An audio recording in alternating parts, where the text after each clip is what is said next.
Yang pertama yaitu apa sih present tense itu? Simple present tense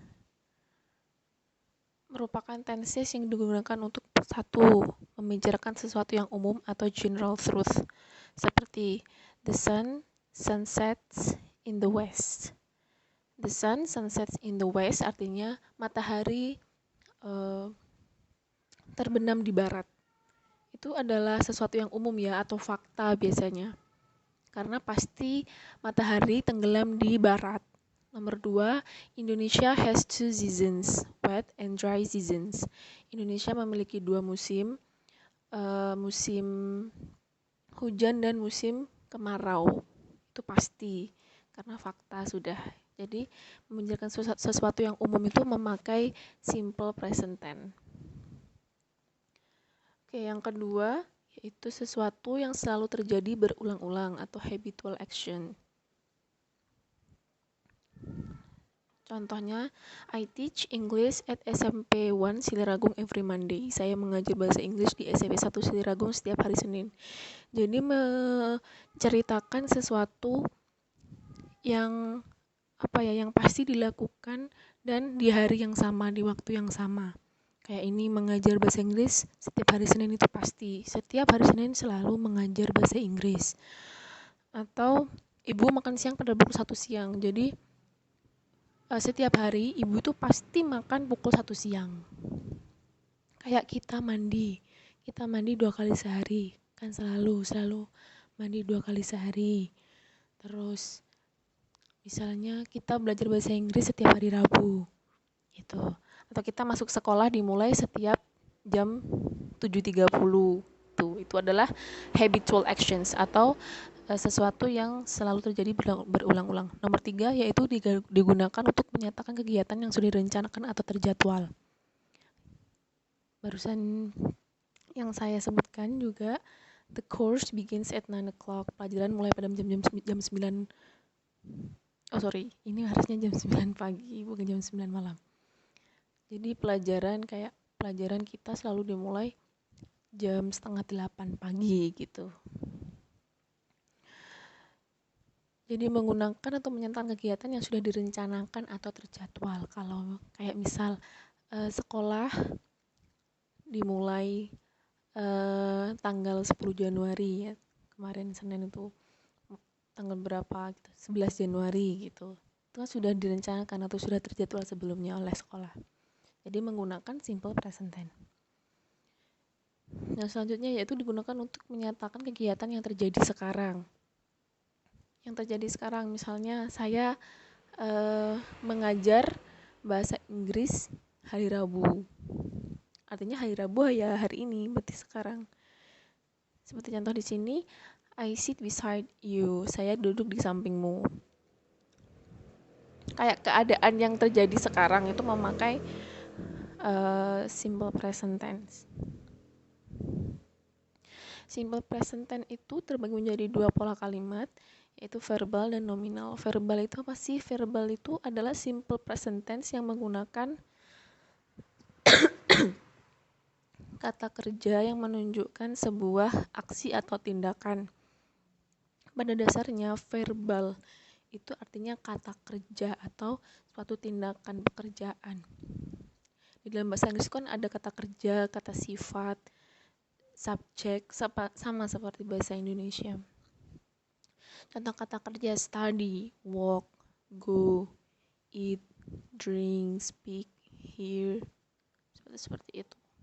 Kayak makan, minum, menulis, mendengarkan, berbicara, memberi, meminta, itu kata kerja adalah suatu tindakan. Yang selanjutnya yaitu nominal.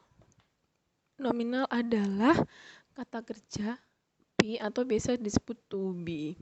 Jadi tidak memakai kata kerja seperti makan, minum, tapi menggunakan kata kerjanya menggunakan to be. Apa sih to be itu? Am, is, are. Nah, untuk rumus verbal itu kalimat positif subjek verb 1 plus s atau es plus objek. Untuk yang negatif, subject plus do plus does plus not plus verb 1 plus object. Kalimat tanya, do, does plus subject plus verb 1. Untuk lebih jelasnya akan saya jelaskan nanti. Sekarang satu-satu dulu. Biasanya kita mulai dengan yang kalimat positif. Contoh kalimat verbal dan nominal. Contoh kalimat verbal dulu. My father goes to his office by car. Ayahku pergi ke kantornya menggunakan mobil. The cat catches the mouse every day. Kucing itu menangkap tikus setiap hari. Nah, kenapa ini penting bahwa subjek Ayu Dewi menggunakan kata kerja asli? Subjek he, she, it, kata kerja menggunakan kata kerja ditambah s atau es. Jadi untuk subjek Ayu Dewi itu setelah subjek itu kata kerjanya menggunakan kata kerja asli, jadi tidak ditambahi apapun.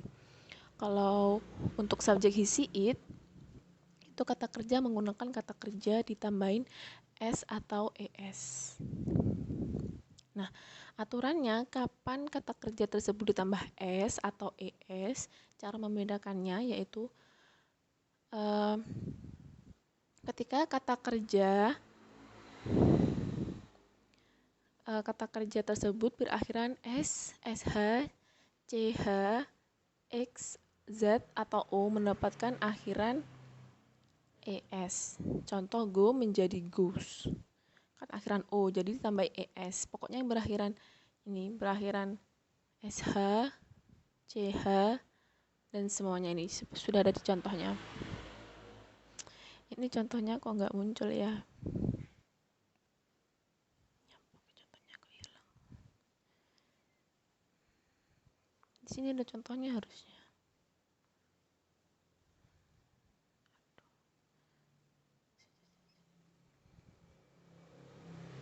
Hal penting selanjutnya yaitu kata kerja berakhiran y yang didahului oleh huruf mati dan mendapatkan akhiran es dengan merubah y menjadi i. Contoh, die menjadi dies, cry menjadi cries, study menjadi studies. Jadi kan akhirannya y. Lalu sebelum y itu adalah huruf mati atau konsonan selain huruf a, i, u, e, o, maka huruf y-nya diganti i dan ditambahi es. Seperti itu. Contoh pertama ini salah. Ya, bukan ini. Yang benar cry sama study. Selanjutnya verb yang berakhiran y yang didahului oleh huruf hidup atau vowel mendapatkan akhiran s dengan tidak mengubah akhiran y. Jadi untuk yang akhiran y tetapi sebelum y itu adalah huruf vowel atau huruf vokal. Huruf vokal ada 5, a, i, u, e, o. Jadi jika sebelum y itu adalah huruf vokal tidak usah ditambahi es. Langsung s saja. Seperti ini contohnya, stay sebelum huruf y ada huruf a. Jadi menjadi stays aja.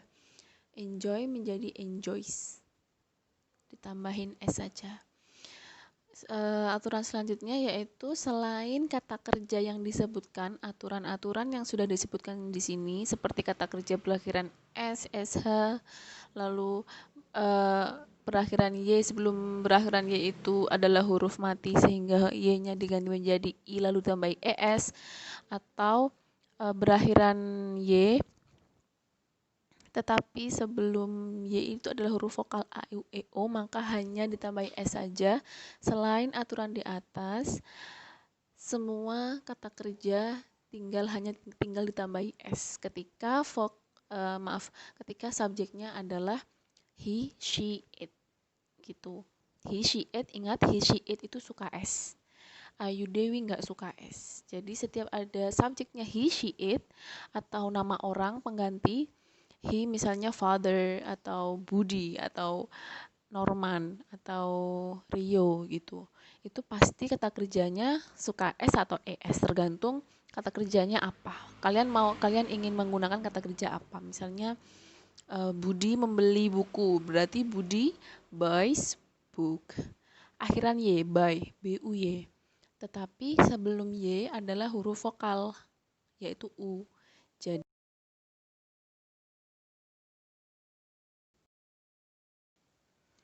oke lanjut. Khusus untuk verb have, jadi have itu kan juga kata kerja, artinya mempunyai. Khusus have saja jika subjeknya he, she, it, itu have-nya berubah menjadi has. Jadi bukan ditambah s, bukan ditambah es, tapi berubah kata kerjanya menjadi has. Ini.